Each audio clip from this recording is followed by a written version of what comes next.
Neverland is a novel which is told by a Dutch banker called Hans, who learns that a friend of his has been discovered dead in the Gowanus Canal in Brooklyn in New York. And this piece of information leads him to remember the years he lived in New York, and leads him to remember the friendship he had with the now dead man, Chuck Ramkissoon, whose dream in New York was to build a cricket stadium there. Cricket's a kind of dramatic metaphor for the limits of American identity and the limits of American vision. The logic being that if America can't understand cricket, how is it going to understand the rest of the world? This is the Staten Island ferry, headed for Manhattan, and this is where Chuck and Hans meet up and have their first proper conversation. And of course, the great drama of this skyline is what we can't see, which is the World Trade Center. Something obviously was lost on 9/11 for New York City. A sense of kind of hopefulness, and also the kind of New York idea of the world as an idea of inclusiveness. Once you've been through New York, even if you leave it afterwards, the stamp of New York stays with you forever, and you essentially are a New Yorker from that moment forth. There's something about the city which imprints itself on you.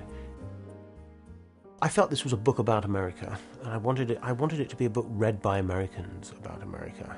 In the past, novels about foreign places were always about their foreignness. But I think we now have a globalized culture. We have, people like me, who were born in Ireland, grew up in Holland, worked in London for years, now ended up in New York with an American wife. And with this book, I was able finally to kind of use this by making my main character a member of this kind of post-national kind of flotsam and jetsam, which you now have all over the world.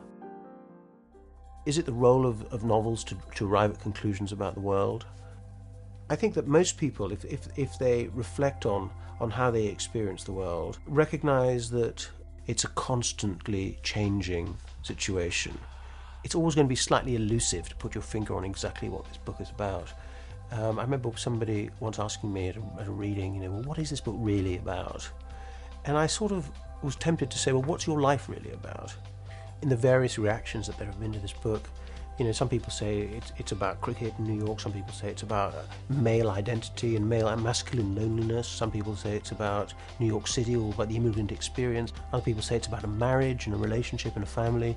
And the fact that so many people have read the book and either liked it or not liked it, by bringing these different interpretations to the book, rather suggests to me that in a way it's sort of lifelike, that it all depends on what you bring to it.